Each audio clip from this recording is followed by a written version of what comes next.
পিনাকি ভট্টাচার্য হিন্দু নাকি মুসলিম? তার আসল ধর্ম কি? তিনি আসলে থাকেন কোথায়? তিনি কেন বাংলাদেশে এত জনপ্রিয়? পিনাকি ভট্টাচার্য জন্ম 25 ডিসেম্বর 1967। পিনাকি ভট্টাচার্য হলেন ফ্রান্সে বসবাসরত একজন বাংলাদেশি প্রবাসী। পিনাকি ভট্টাচার্য বাংলাদেশের সোশ্যাল প্ল্যাটফর্মের অন্যতম ব্যক্তিত্ব। তিনি একজন লেখক ও পেশায় তিনি একজন চিকিৎসক। তিনি 2018 সালের নিরাপদ সড়ক চাই আন্দোলনের সময় আত্মগোপনে থেকে বেশ আলোচিত হয়েছিলেন। এছাড়াও তিনি আওয়ামী লীগ সরকারের কট্টর সমালোচনাকারী হিসেবে বেশ খ্যাতি অর্জন করেছেন। পিনাকি ভট্টাচার্য বাংলাদেশের রাজনীতির ইতিহাস, মুক্তিযুদ্ধ এবং অন্যান্য বিষয়ের উপর 19টি বই লিখেছেন। পিনাকি ভট্টাচার্য 1967 সালে বগুড়া জেলায় জন্মগ্রহণ করেন। তার বাবার নাম শ্যামল ভট্টাচার্য। পিনাকি ভট্টাচার্য ছিলেন শ্যামল ভট্টাচার্যের বড় ছেলে। তার বাবা ছিলেন বগুড়া জেলা স্কুলের শিক্ষক। পিনাকি ভট্টাচার্য রাজশাহী মেডিকেল কলেজ থেকে পড়াশোনা করেন। চিকিৎসা বিদ্যায় পড়াশোনা করলেও বর্তমানে তিনি এ পেশায় যুক্ত নন। তিনি ফ্রান্সের রাজনৈতিক আশ্রয়ে আছেন এবং সেখানে পিএইচডি করছেন।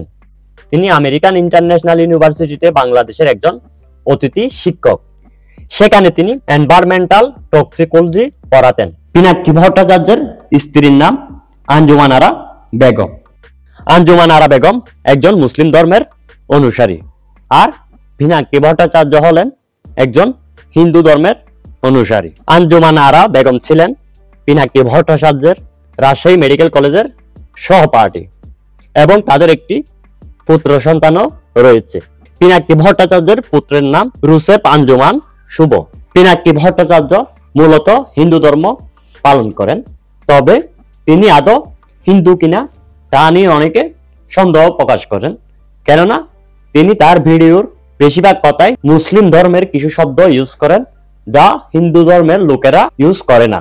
তাই অনেকে পিনাকি ভট্টাচার্যের ধর্ম নিয়ে প্রশ্ন তুলেন। এছাড়াও তার ধর্ম নিয়ে প্রশ্ন তোলার অন্যতম কারণ হচ্ছে তার স্ত্রী একজন মুসলিম এবং তিনি এখনো মুসলিম রয়েছেন। সেই হিসেবে অনেকে এখনো পিনাকি ভট্টাচার্যের ধর্ম নিয়ে প্রশ্ন করে থাকেন।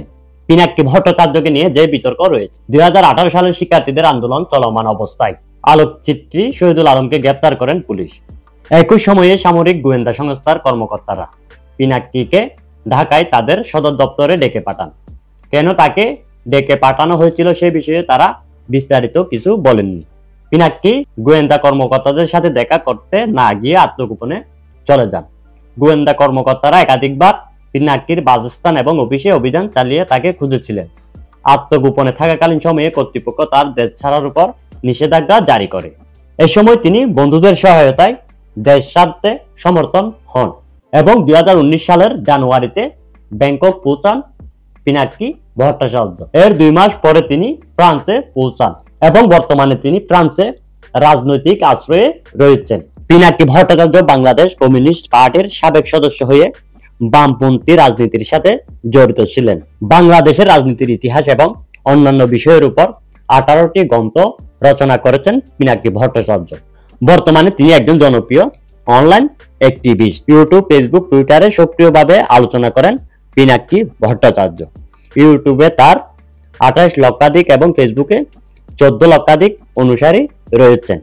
তিনি প্রায় বাংলাদেশের ইতিহাস, চলমান রাজনীতি, মানবাধিকার বিষয়বলি এবং পার্শ্ববর্তী দেশের ইস্যু নিয়ে লেখালেখি ও ভিডিও বানিয়ে থাকেন। এছাড়াও তিনি একজন কট্টর আওয়ামী লীগ বিরোধী। তাই বাংলাদেশে পিনাকি ভট্টাচার্য বেশ জনপ্রিয়তা রয়েছে।